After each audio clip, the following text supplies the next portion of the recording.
to the Sports Entrepreneurs Podcast. I'm your host, Marcus Luer, and I'm looking forward to a very interesting conversation this evening. My time in the morning, they're calling in from Dakar in Senegal, Mr. Papa Massata Diack. Welcome to the podcast, Papa. Welcome.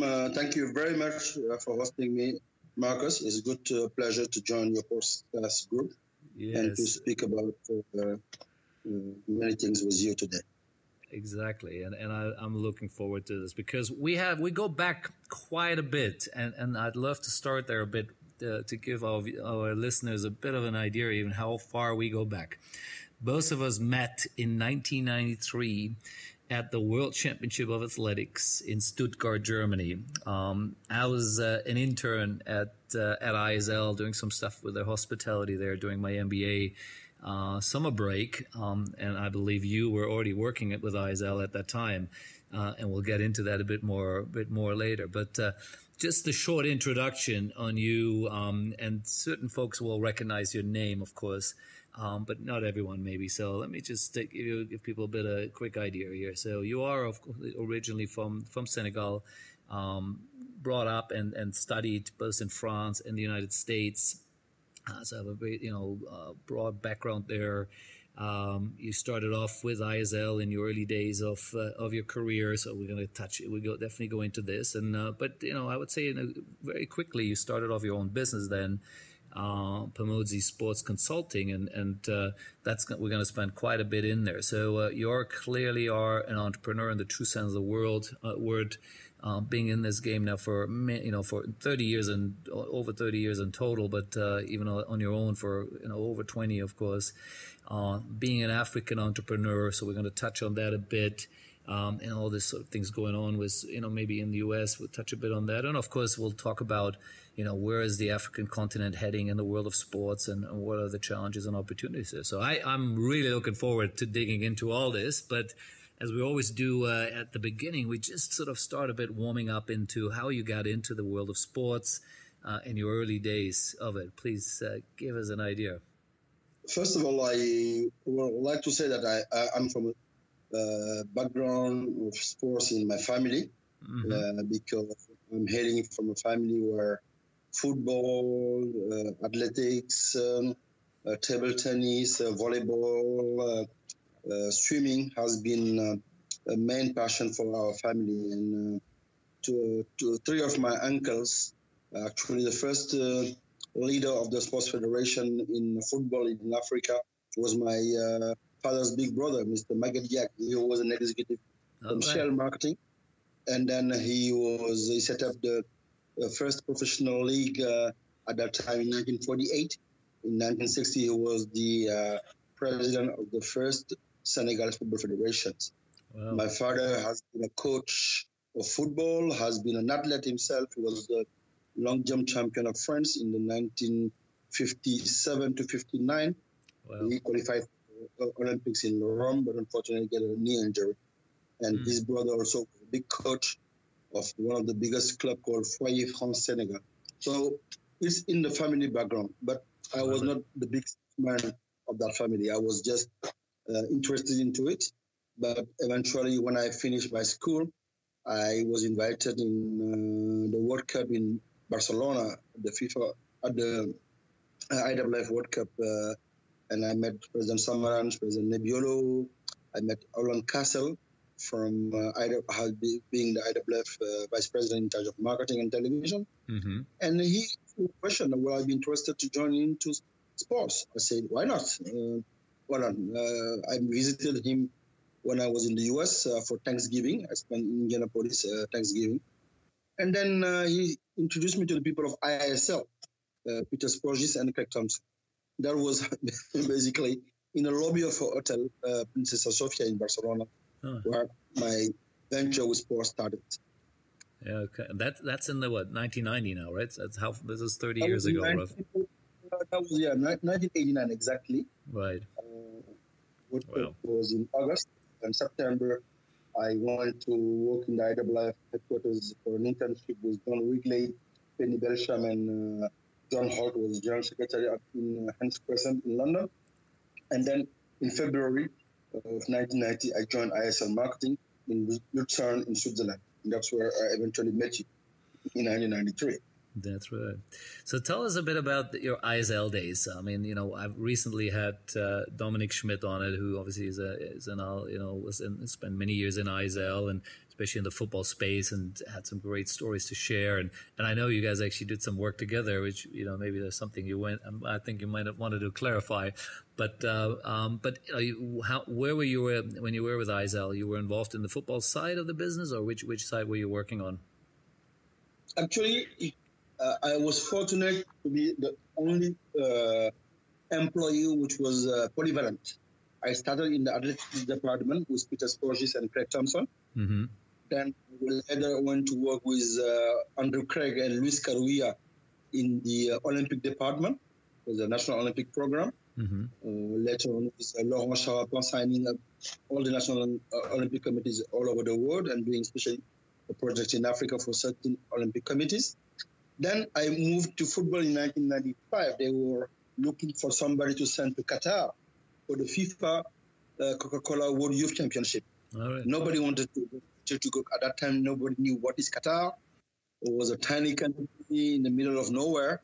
Right. So I volunteered to go there. I spent 2 months in Qatar with Ross Berlin and Rafik Kresati of Coca-Cola.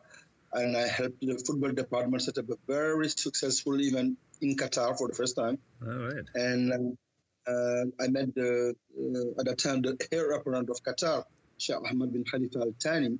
He was just the heir apparent and Minister of Defense in the stadium. And he told me, Papa Jack, I would like you to help me bring sporting events into my tiny, little, and unknown Emirates. Wow. At that time, he was the Emir. Yes. I kind of said, I'm ready to help you set up an invitational meeting. He was interested into athletics and also tennis. Help him secure the sponsorship of ExxonMobil for the ATP Qatar Open, which is still on.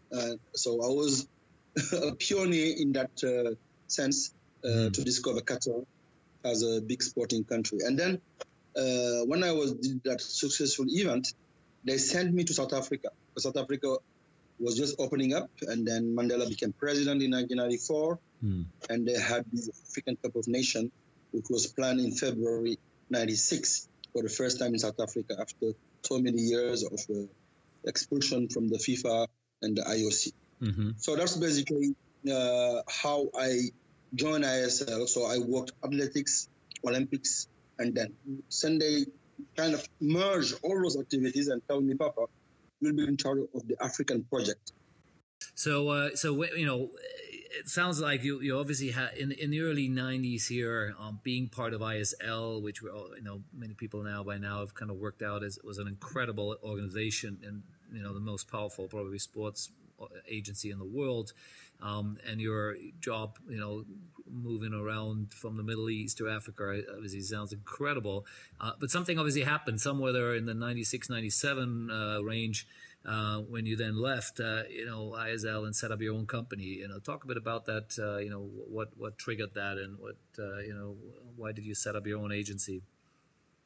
Because I had a disagreement with Jean-Marie Weber, Christophe Malms, and Stefan Dixon, because it was agreed that once I did a successful African Cup of Nations, they will set up a ISL Africa division with a company called First Sports Management.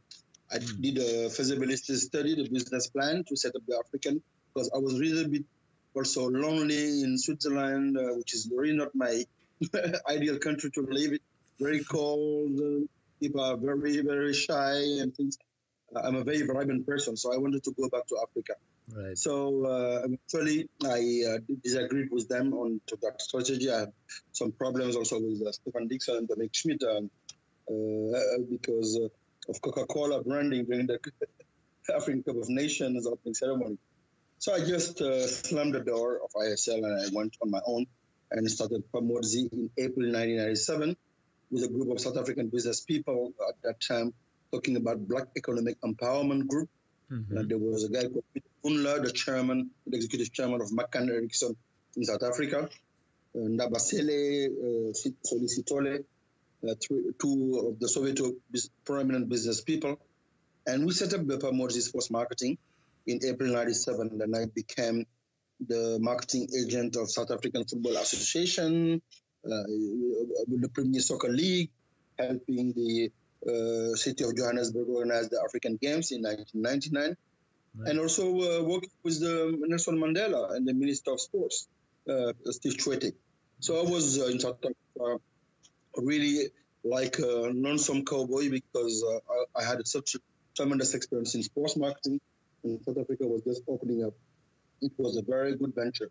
I moved that company to Nigeria, to Senegal, and to Togo. That company became the marketing agent of Nigerian Football Association, for the FA Cup, for the Premier Soccer League. Also in Senegal, I became the marketing agent of the Lions of Senegal for the 2002 World Cup in Korea and Japan. And then for Togo, I became the marketing agent for Togo Football Federation for the World Cup in Germany in 2006.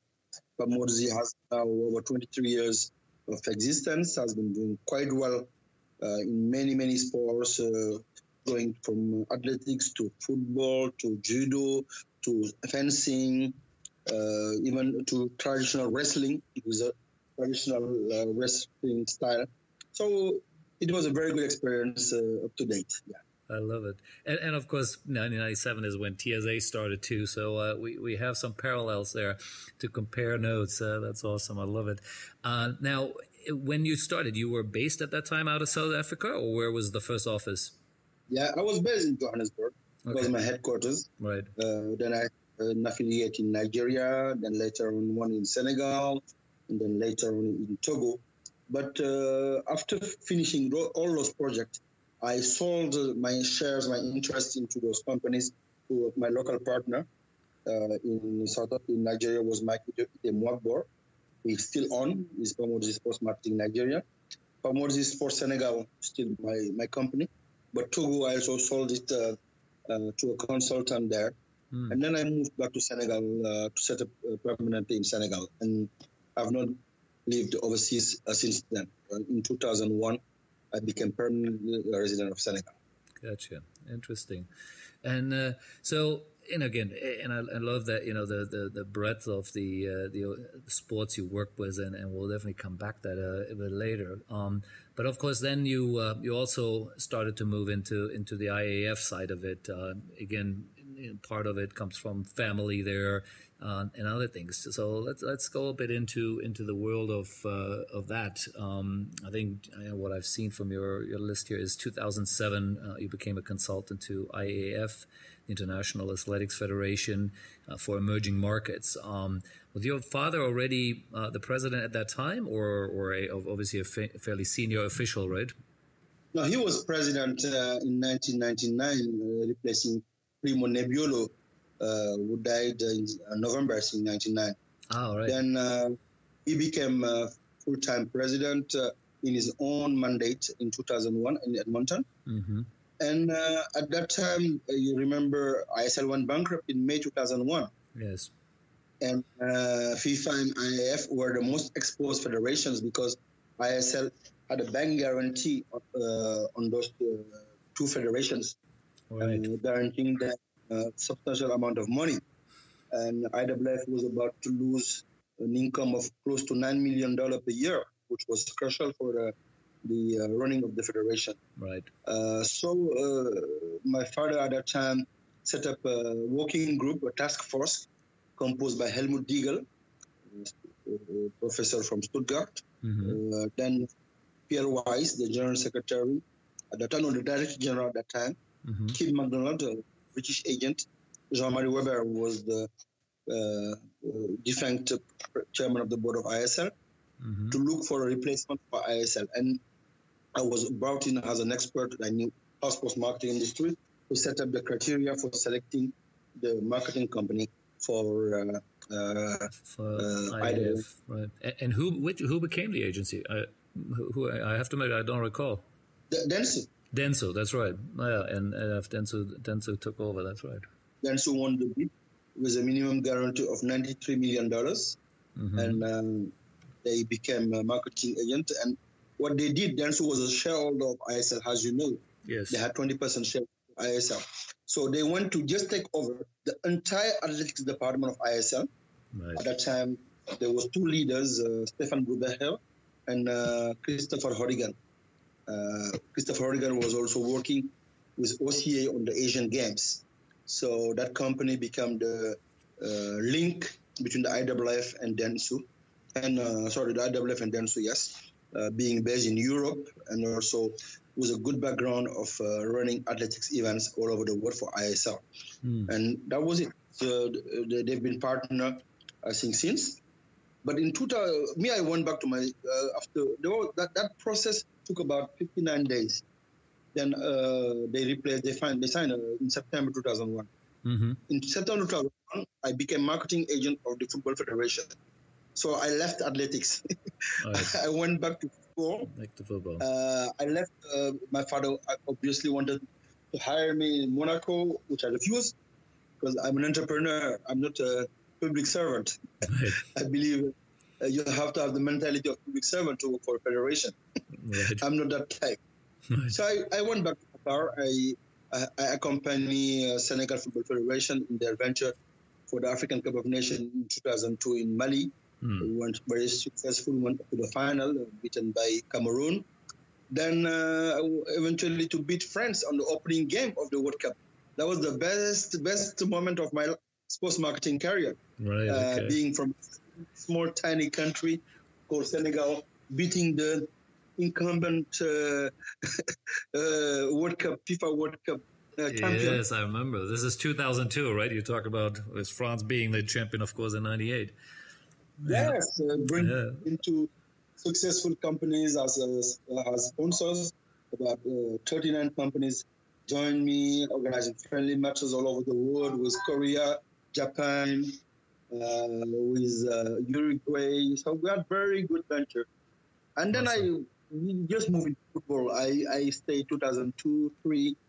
And in 2006, I was in the African Cup of Nations in Mauritius. And then my father called me and said, listen, we have a marketing seminar and the marketing commission in Beijing during the FIFA, the IAAF World Junior Championship. Mm-hmm. Would you like to join us? Because we have a problem. We only have Japanese sponsors, TDK, right.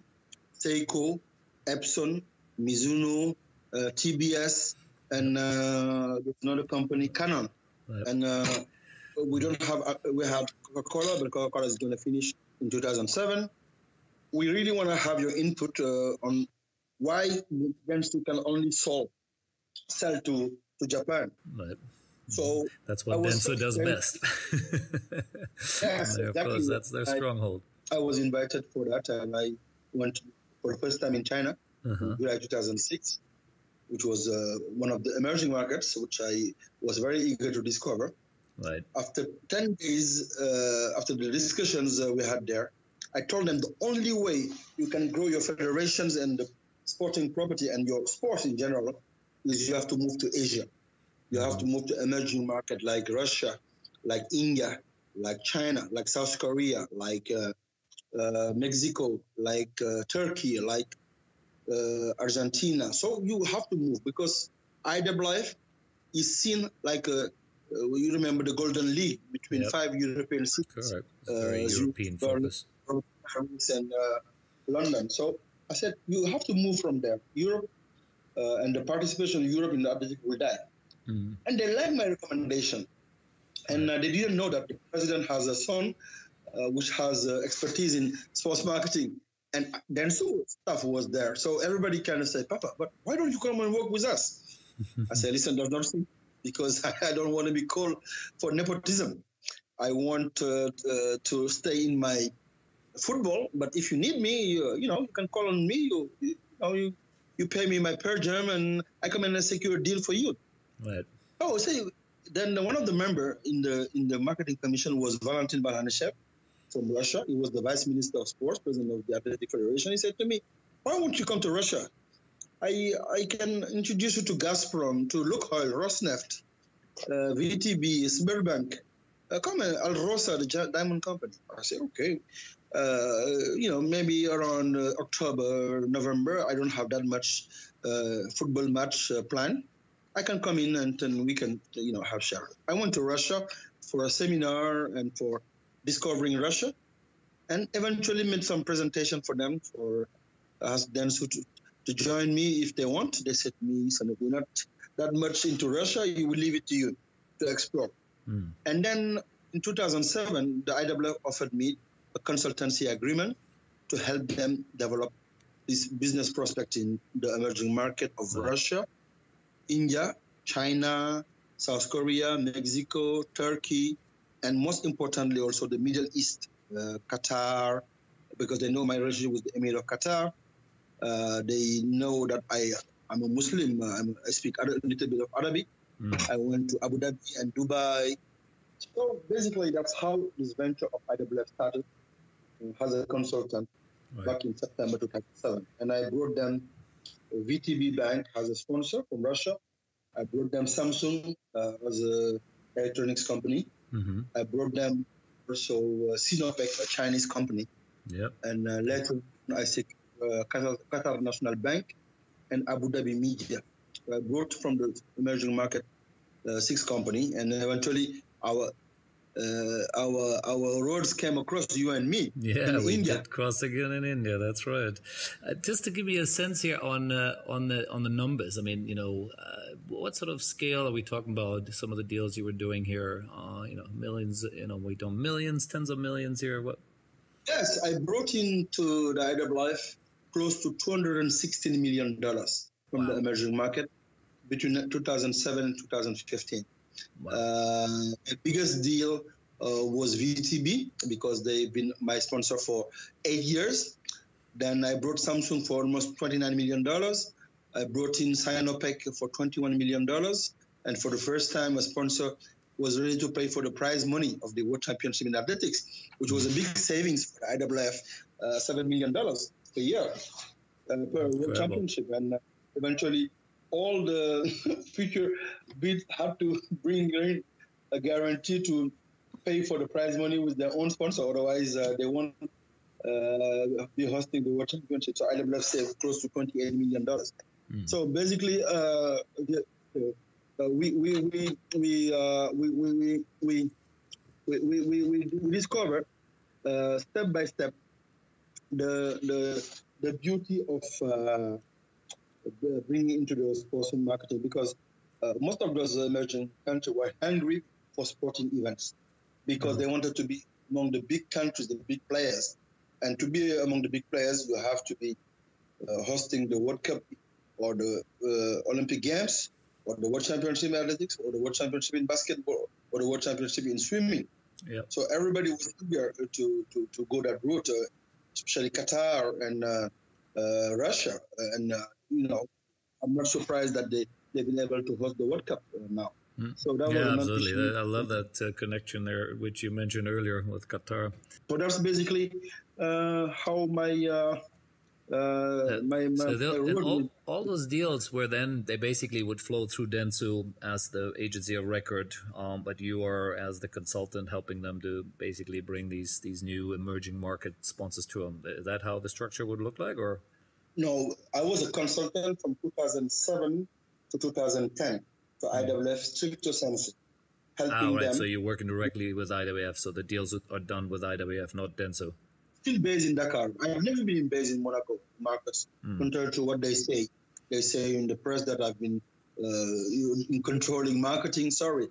In 2006, Luis Carria, my former colleague in ISL, became marketing director of IAAF. And Cinzia Molinari also, who used to work for the athletics department of ISL. They were running the marketing department of IAAF and Pierre Weiss and the Pierre Weiss. I was based in Dakar. They will need me for a specific negotiation. I will come back to Dakar. So I was just on a mission. But in 2010, after bringing in close to $45 million of deal, Dentsu said to me, we need to sign an agreement with you because you're a perfect salesman. I said, we can do it, but you will pay me a commission. I'm not charging a commission to the IAAF. I'm just taking a per diem of $1,200 per day, but with my airfare and my hotel. But if it's you'll pay me a commission. They agreed. And we negotiated with my sports marketing company called Pamodzi Sports Marketing. because the company that I was as a consultant was ISL, with IAAF, was called PMD Consultant, which was my own personal advisory company. I had that company since 2004, and I was working only into giving advice to sporting authorities, to political authorities. It's an advisory company, a consultancy company, like it can be Publicis Conseil or McKinsey or anything like that. So, Robert, let me get this right here, because I'm an agent too, right? We make money by getting paid commissions, not per diems, right? At least not in my world. So you're saying for several early parts of your consulting agreement with IAAF, you were basically just on some sort of retainer, and you didn't get a penny out of the sponsorship or the money you bring into the organization? Yes, that was it. When I brought in the sponsorship for the Samsung Diamond League, my father refused to pay me. He said to me, "You cannot get the commission out of it." I brought $9 million for Samsung for 3 years. Wow. At the end of 2012, I said to him, "Listen, I brought you Sinopec that give $1.5 million for the Continental program. I brought you Samsung for $9 million. I brought you VTB that is giving you $4 million for the Continental program. I give you also Sinopec was paying for the prize money of the World Championship in Beijing. So that amount of money is $24 million. I cannot just work on Persian." You had a bad deal there, my friend. Listen, Marcus, can you believe Papa Jack is charging to the IAAF 5% commission? That was what I was charging. And people are now shouting at them, "It is too much. We cannot be per." I say, this is the minimum somebody can charge in the sports marketing industry, because in Nigeria or in South Africa, I was charging to the Football Federation 30%. Yeah, 5% is not a big it's a very, that's the low end of the scale, that is for sure. But so the 5% was coming in when? That was coming in at a later time when you then had to deal with Dentsu. Is that correct? No, I worked with Dentsu. I went they asked me to sign an agreement with AMS because AMS is based in Europe. Dentsu, being a listed company in Japan, could not be seen like signing a contract with the son of the IAAF president. They said to me, "AMS is our European affiliate. You sign an agreement. We give you exclusivity to sell in 9 markets around the world. Right. Russia, India, China, Mexico, Turkey, Emirates of United Arab Emirates, Qatar, Bahrain, Saudi Arabia, and also if you want to explore the African market or the Caribbean market, you are free." But I had only mandate to sell in 9 emerging markets out of 250 member federations of the IAAF. Had only free access and exclusivity in those 9 markets. That's it. Understood. So now, where did it? I mean, let's get a bit into this. And you alluded a bit already earlier that so something obviously went wrong there. All of a sudden you started to see certain things emerge, and it maybe started off a bit with Russia there, with the 2013 World Championship and doping scandals and other stuff. And unfortunately, your name obviously started to pop up in the press for somewhat, I would say, the wrong reasons, right? So I'd love to hear your side. I always believe there's always 2 sides to the story. So, what we read in the press is one, but what is your side of it? I can tell you, Marcus, everything started in 2013 when a publication of a British paper called Daily Mail wrote an article on the 6th of July 2013 saying that the World Championship in Russia should be cancelled because there's a doping problem with Russia. So I remember reading that, yes. And then immediately we had an internal meeting in the IAAF because Papa Jack signed Russia in 2007. Everybody will ask me, "Papa, can you come and help? What's the problem?" Russia had Nick Davis, the General Secretary, Deputy General Secretary and Director of Communication. His wife, Jen Boulter Davis, works for the doping department, which is like a non-going area for anybody working in IAAF. I never met a member of the doping department.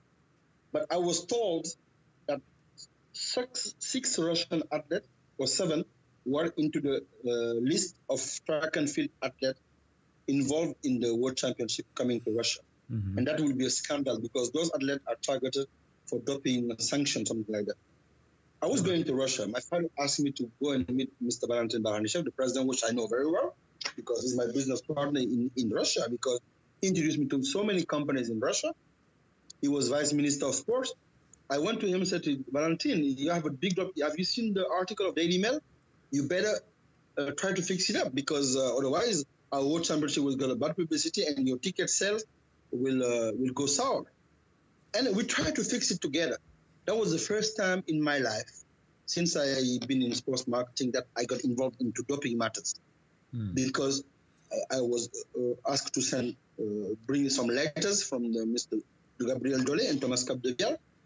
Nick Davis asked me to discuss Valentin a marketing strategy.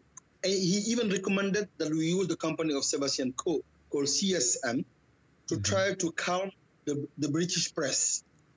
And he asked me for a budget to be at his own control. So that is all documented.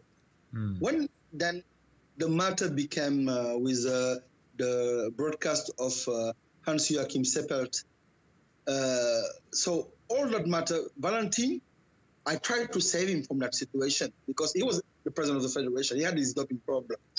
And he asked me to pay one transfer into a company based in Russia, owned by somebody. I don't even know that person. I say, okay, Valentin, I have about $400,000 from your own money from the VTB deal. I'm ready to transfer it. I have no problem. I have a friend in Singapore. He can do it for me. And I asked my friend, okay, Senegal cannot authorize it. Let me send it to you. That was the biggest mistake, Marcus, of my life. Right. Eventually, that athlete was the husband of a high-profile athlete in Russia. She was caught for doping. She claimed that she gave some money to the coaches. Listen, that was the end of the story. Then I got myself into ethics commission with Michael Beloff and Anthony Hooper. But from my side, my serious side of the story is this issue of doping in Russia was just used by the British group within the IAAF, Nick Davis, Sean Wallace-Jones, Hugh Roberts, Sepp Coe, Jan Boulter, and Michael Beloff to make sure that they can corner Lamine Diack to get the presidency of the IAAF. That's all. I can summarize it to that. It was a political plot campaign to just tarnish my father's leadership and make sure that they get the IAAF presidency. As you remember, as early as the 27th of November 2014, Sepp Coe declared his candidature in Lekki. 4 days after Mr. Mark Van Tuyak published a story, Russia did corrupt IAAF with stories with Valentin Baranishev, Papa Jack, Habib Sisse. Then on the 7th of December, the airing of the ARD broadcast, boom, all stories started. 9th of December, Mr. Coe was asking for Russia to be excluded from the IAAF. So that's what I told my father. This is it. This is the plan. They will get the IAAF presidency because it looks like they have a sword on your neck. You better give them the presidency, otherwise you will be destroyed yourself. And he didn't take it seriously. He did not take it seriously. We get into now investigation by Richard William Pound and Craig Reddy launched. Craig Reddy was supporting openly Sebastian Coe. He went to campaign with him in Jamaica. He was in Beijing. I saw him in the corridors of Intercontinental trying to rally voices for Sebastian Coe. So for me, seriously, this doping matter, they claim 23 Russian athletes pay to offshore company owned by Massata Diack. Sorry, Marcus. I don't need to bring $260 million where I can make between 5 to 8% deal and go and ask for envelopes by athlete. I've never met any athlete in my life to discuss any cases. I've never met a coach. I've never met a manager in Russia, in Turkey, or Germany, or Monaco. This is pure fabricated lies. Right. The report, the WADA, was totally uncontradictory. He never auditioned me. He never auditioned my father. He never auditioned Habib Sisse. They went to deliver the report to Paris court saying that there is some people in the IAAF blackmailing Russian athletes. Up to now, there is no evidence of one single transfer of athlete coming into Papa Diack company's account or Papa Diack personal account. Up to now, after 5 years of investigation, they've been not able to produce one deal. They said we got paid by Russia for 6 million euros for the TV rights. I brought to the court in Paris the real letters from Russia. The television paid $1.2 million that year. So to summarize it, what you were just saying here is basically somehow there was let's call it, there was a project to dislodge your father from the presidency, and of course putting another person in there from the UK. On the back of it, allegations were created and started, which obviously then dragged the entire federation in a huge hole, right? I mean, at the end of the day, this wasn't just about people anymore. It was also about IAAF, and doping has never been that far away from athletics, unfortunately, right? And it probably always will be, but like swimming or certain other sports, cycling, where it is just so closely related there. So you were basically saying, in a nutshell, this was is as much political as it maybe had other whatever underlying reasons behind it. Yeah. Because Russia, unfortunately, when we talked about geopolitics, with the annexation of Ukraine, the standing of Russia in the Middle East with Syria, the fact that Russia is under sanctions by most of the European nations, like France canceled the 2 ships that they sold to Russia, military ship for almost 20. So Russia was in a very controversial political situation, and But when it comes to the UK, for Ko was the chairman of the press commission in the IAAF. Ko was member of the marketing commission of the IAAF. So obviously, after organized successfully in London, his agenda was to be IAAF president and to become IOC member. It is legitimate. But everybody in the corridor of ISL was saying, my father supports Sergei Bubka. He's in favor of Sergei Bubka. And that was totally fabricated lies. Flaming Jacks made it openly clear, I will choose my successors between Sebastian Coe and Sergei Bubka. Yeah, I remember those stories in the press, yes. But my father has been only for competition. The best will win.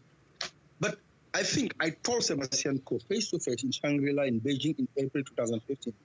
I said to him, all this press campaign against IAAF, it's you. I said, face-to-face. I've got pictures to substantiate. I've got SMS messages with Seb Coe. BBC came to interview me. I showed them the SMS I received from Coe. They were shocked. When they photocopy, they wanted to publish it in the UK, they got a court order not to publish it. I said to them, listen, this is all Sebastian Coe and Nick Davis, who plotted with Mr. Mike Lee of Verera Communications. He was a good political campaigner and a good lobbyist.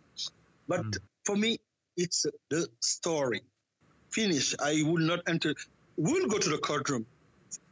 I've never seen that in my life. A case where the investigation committee never answer, never get questions to the accused person.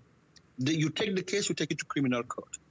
So they wanted to be sure. They filed it on the 1st of August 2015, 2 weeks before the IAAF presidential elections in Beijing. They just wanted to be sure that Lamin don't play a funny game by supporting Bubka. That's all. Once they got it, they said to, now it's payback time to Coe. They took the matter to France and they asked him to come and answer to Monaco to file a complaint against my father. My father made Coe. He became IAAF council member in 2003. He became vice president in 2007. Every decision that Lamine Diack took in the IAAF, Coe was behind, totally behind. He never, he was in the executive committee with Bubka, with Bob Hirsch, with Helmut Diegel, with the Korean guy, the Chinese guy, I forget his name. Everybody was there, and Dahlan Al-Ahmad of Qatar. But suddenly he said, I was not aware. So for me, I understand. So the typical politics of sports, I have to say, I hate that part of our industry. You and me are from the entrepreneurial side. I'm not into politics. I've never run a political agenda. I'm a truly entrepreneur. But I found this was really paying a lip service to a man that has sacrificed his life for athletics. My father spent 39 years in IAAF, 23 years as vice president, 16 years as president. He brought into $925 million of sponsorship contract and television. He left the organization with reserve over one annual calendar budget. The reserve were at $74 million.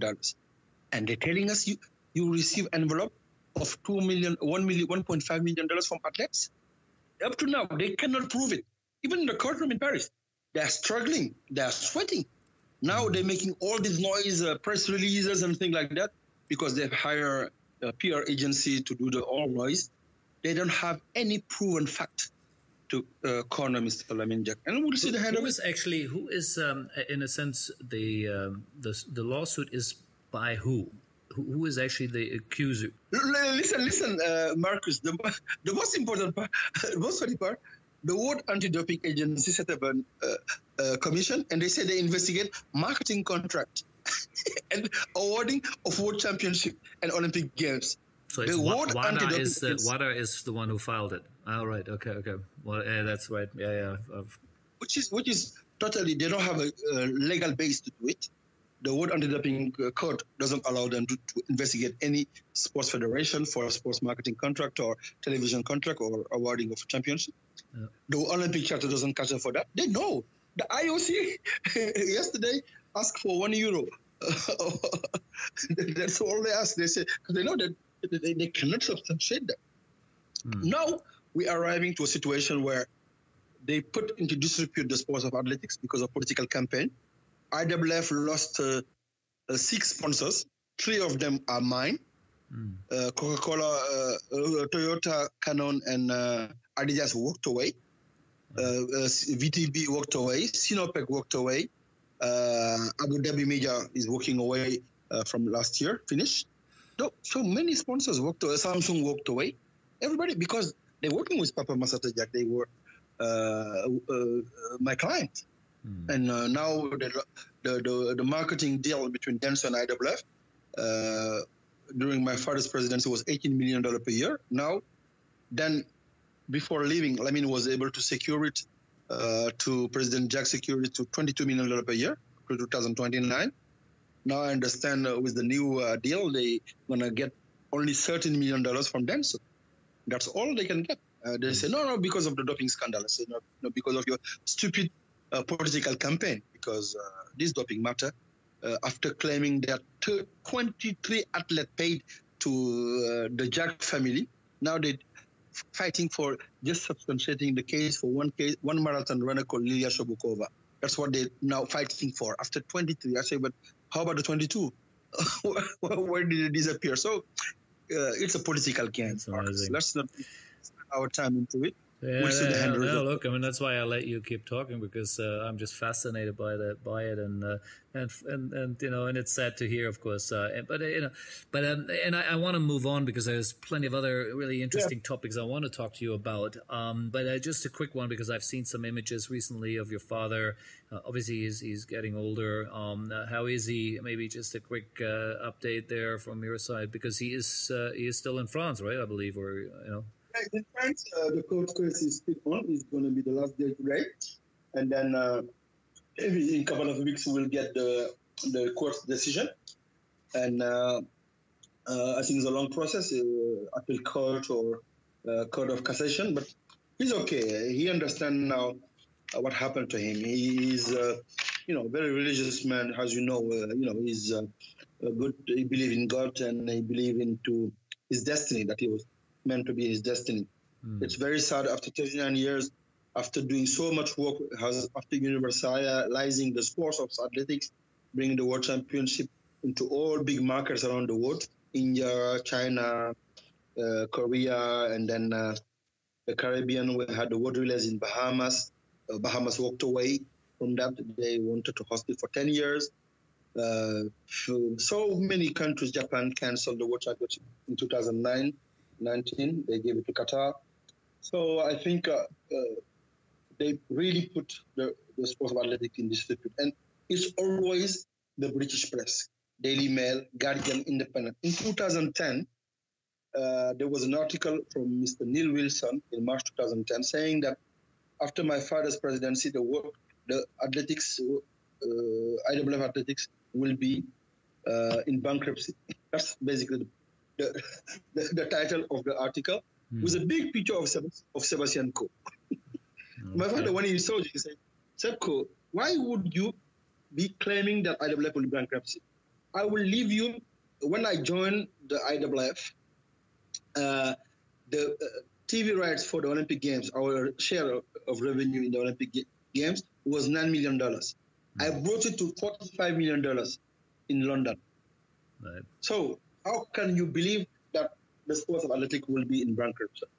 So that's at that time, 2010.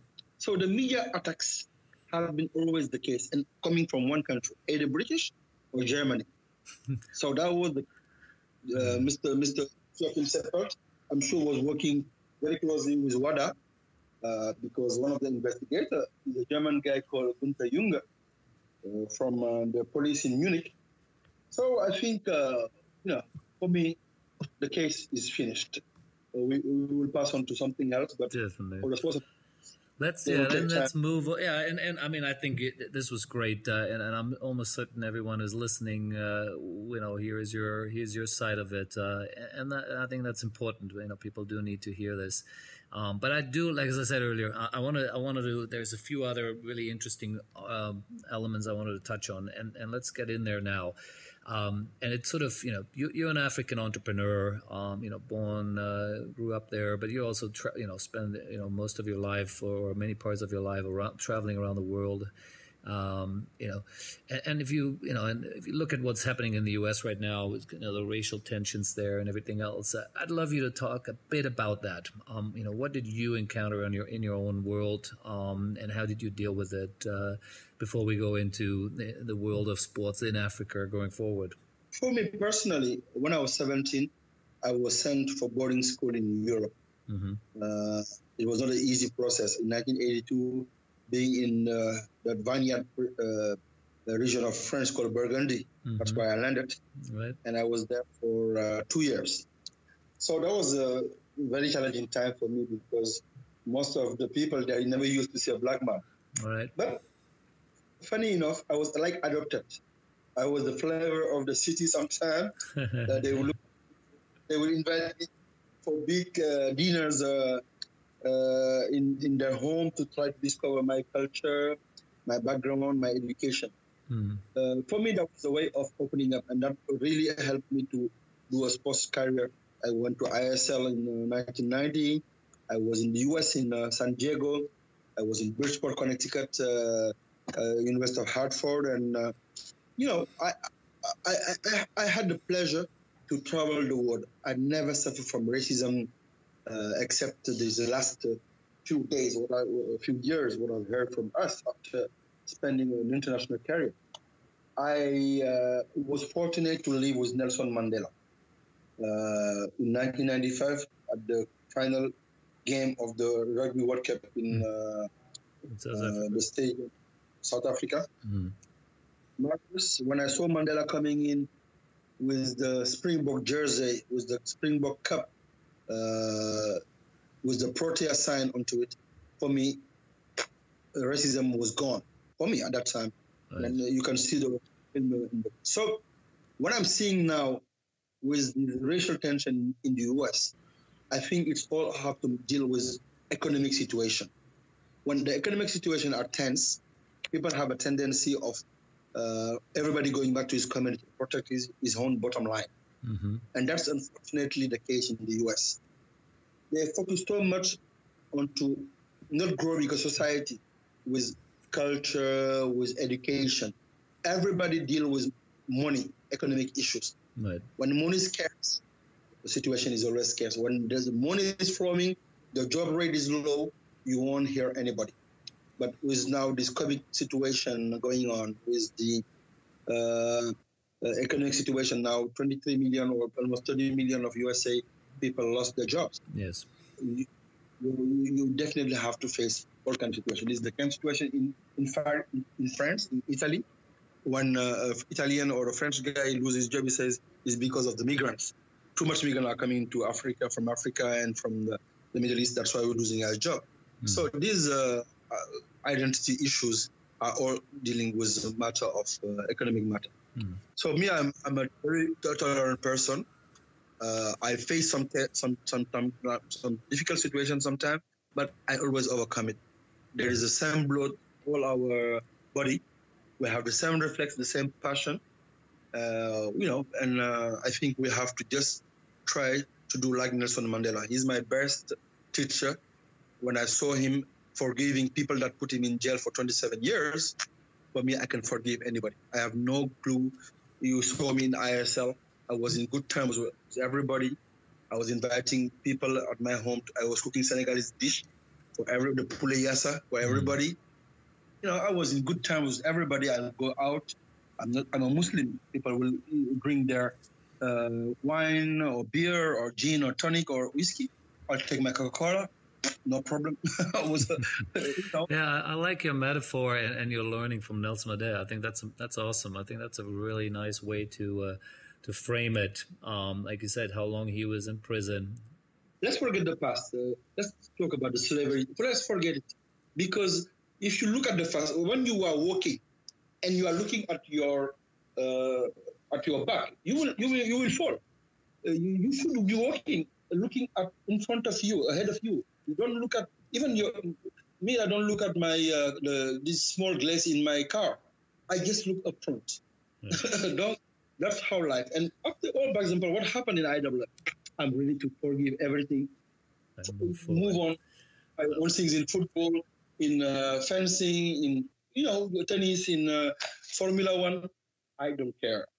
So, I really want to talk about Africa now as this amazing continent, which already has 1.2, 1.3 billion people. And I was reading that by 2050, the expectation is that the continent will double in size in terms of people. So, we're talking potentially 2.5 billion people, coming in here over the next sort of 30 years. So, you'd be a rocket scientist to figure out that this is, again, the continent of the future is the same way Asia has been maybe over the last 20 years and will still continue, of course. China or India isn't going to get any smaller either, or less powerful. But, Africa is part of the future for many generations to come here. So I'd love to talk a bit about what you already see in the world of African sports, being already in it for 30 years. Where do you see, let's say, where do you see the next 30 years of African sports heading? Where are the hotspots? Where are the opportunities? At this point in time, out of the 54 countries in Africa, we only have 6 big markets for sports.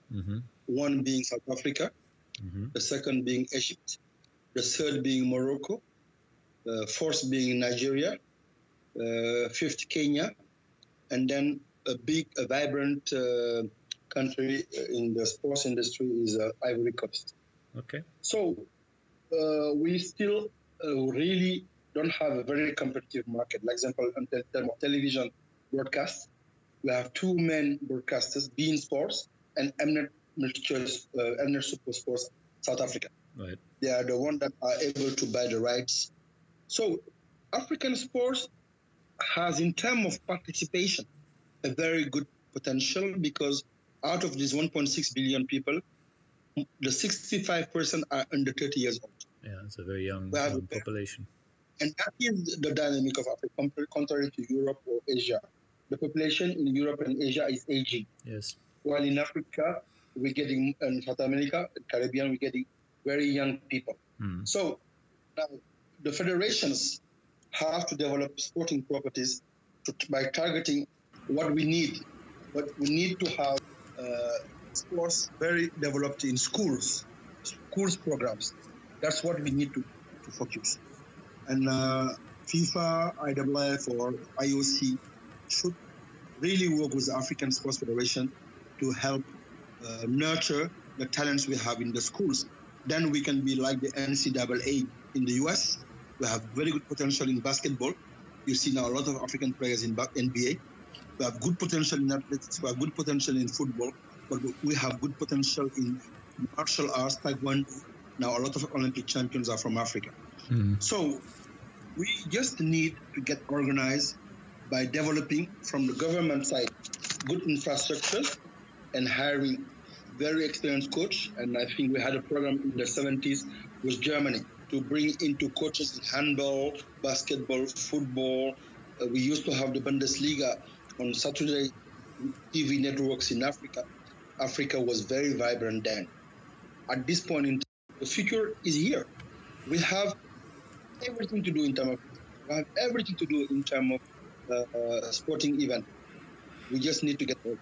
How much do you see Africa being really, and people always say Asia, right? I always say, well, Asia there is no Asia the same way there is no Europe, right? It's very diverse, and so is Africa, of course, right? And both from an economic development, from sizes, right? I mean, you have Nigeria, you have 200 million people, and Senegal has 14 million. I mean, we're talking huge differences here in just scale, size, and everything, and everything, so, in many other countries, of course. So how do you see Africa? Is Africa has really one voice, or is it really as diverse and complicated as every other region in the world? We have blocks.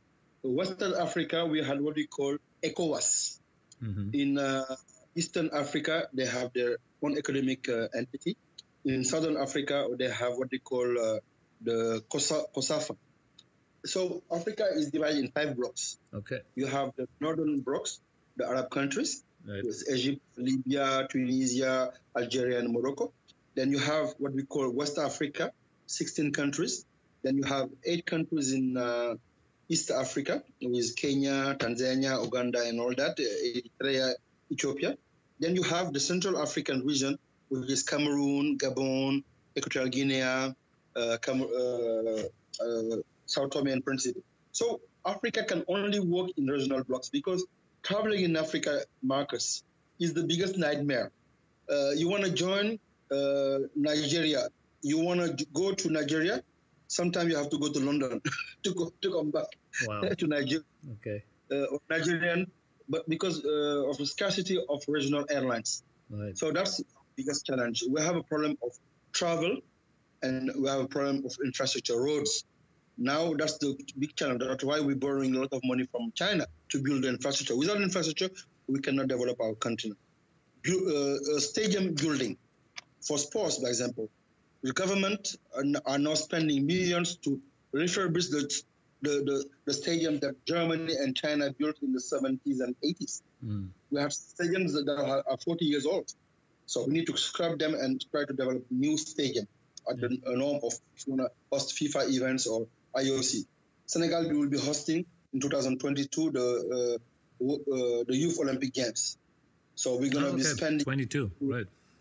Yeah, 2022. The first time the Olympics is coming to Africa. To Africa, yes.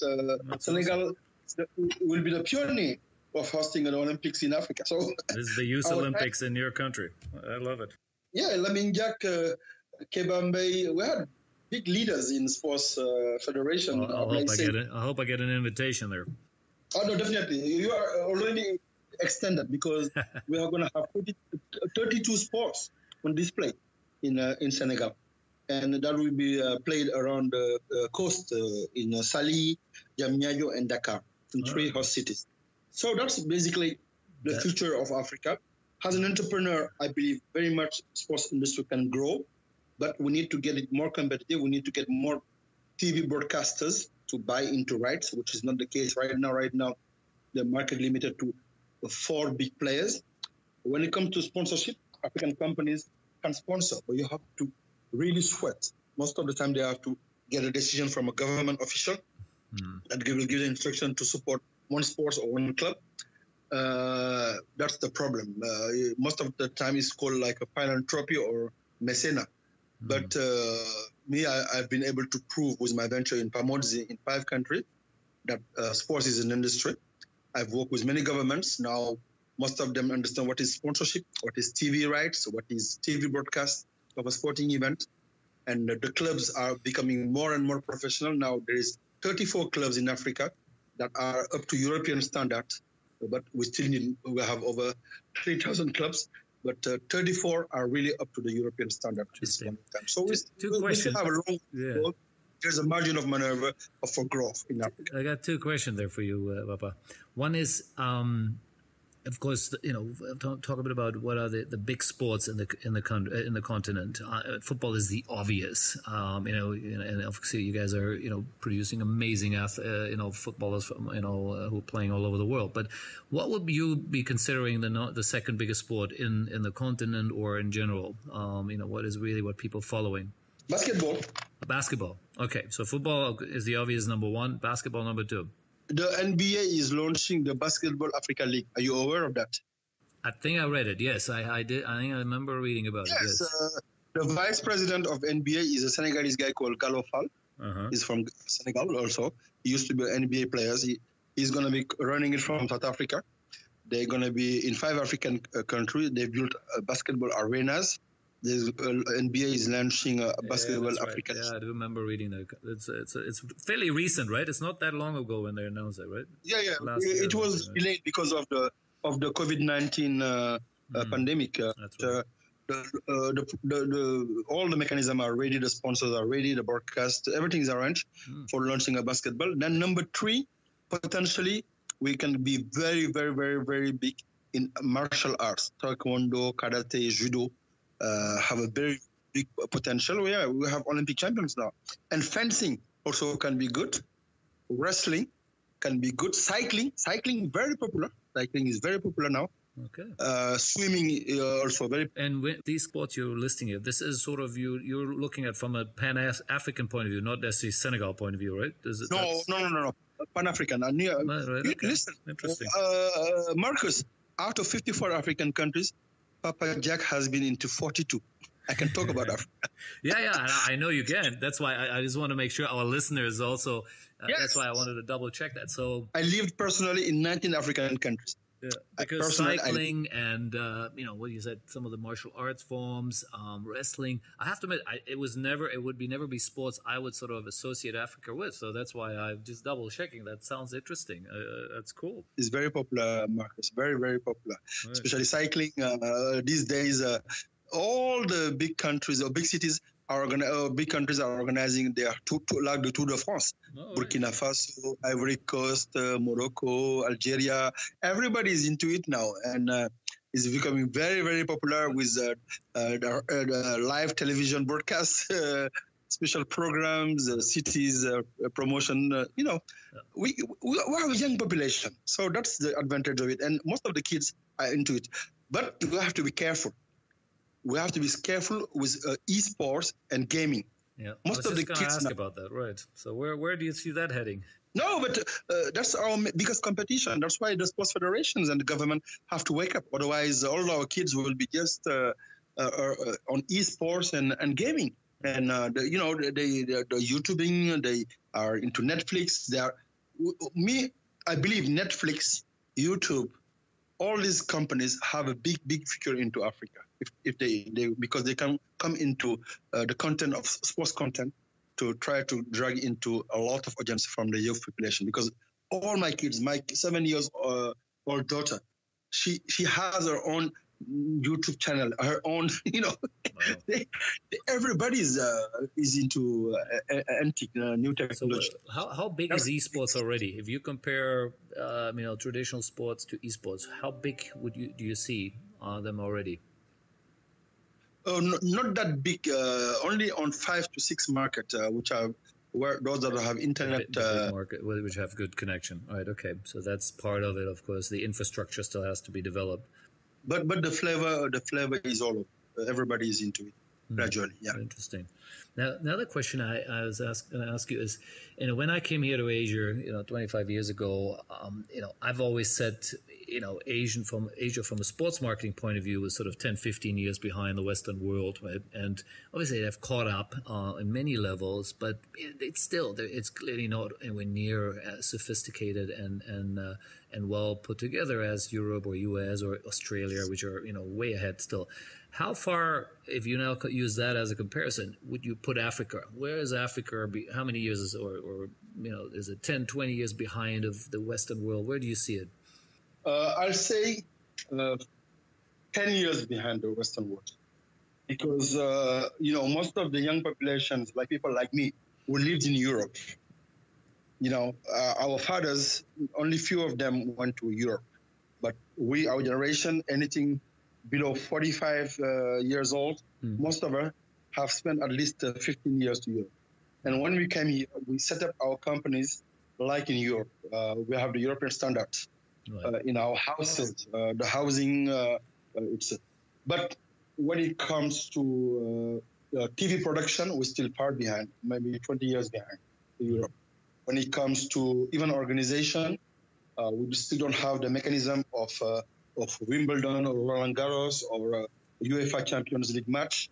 We are still at the 1990s during our ISL time standards. Right. So that's how I can rate it. But definitely we're catching up because people like me who are sharing our experiences with seminars. We are doing coaching seminars with a soccer club. We are doing the same with federations, Olympic committees. So gradually, but the biggest sponsor in Africa is still government. Right. So government is public administration. Public administration has its own laws and procedures. So sometimes you can be a successful entrepreneur, very business oriented, very successful. But if you don't know how to deal with public administration, you will fail. Yes, true. And it's still it's partially in Asia still as well. So you know what I'm talking about. Absolutely. Yeah, I know exactly what you're talking about. Public officials and government officials don't like to be challenged. Yeah, for sure. Now, while we're wrapping it up here, what are you exactly involved in right now? Are you involved in the Youth Olympics, which come to Senegal, or where do you spend currently your focus and time on? Just give me that as our last sort of parting words here. Funny enough, for the last 5 years, I've taken a break. Okay. I just organize some seminars in my home. When people come, I give them some culture in the board and how to sell a marketing deal, how to do a TV contract and things. I can share experience with sports marketing students. Some clubs send me their marketing director. I can help him with a contract. So I because after what happened to my father, I was so disappointed and disgusted by all this political, because I knew the political background behind it. Yeah. I just decided to take a break. I'm involved into agriculture. I'm involved into real estate, big time. Okay. I'm involved into mining, and I'm developing right now a joint venture company into oil industry because Senegal has discovered some oil. Okay. So for the 4 years, I've tried to divert myself to all the entrepreneurial challenges. Entrepreneurial challenge. I love it. Okay. Especially mining. Mining has become one of my passions. Awesome. I love it. Papa, this was great. I really enjoyed it. First of all, it's awesome to reconnect a bit more after 27 years here. And even the last time we saw each other is always many years ago now. So, my friend, you stay well there, please. And, hopefully this mess is going to go away soon, including, of course, the challenges your father has. And I'm certain that everyone will enjoy our podcast here. This was some great sharing. Really appreciate it, buddy. And I do hope seeing you soon there, if latest there in Senegal in 2022 for the Youth Olympics. No, definitely. I'm inviting all the people from your sports group to come and join me. I'll be a good host. At that time, maybe I'll have my own hotel here in Senegal. Awesome. And then you'll all my guests. Thank you very much for connecting with me. This is really a warm heart thing to hear from a great friend of mine, a great entrepreneur, which I do have a lot of respect to, Marcus Luer. You are a role model to follow up, and I'm very happy to share my experiences and also what I'm going through with you. And hope to see you very soon. Thank you for the kind words, Papa. I'll see you soon, buddy. Cheers. Welcome. Thank you very much. Take care.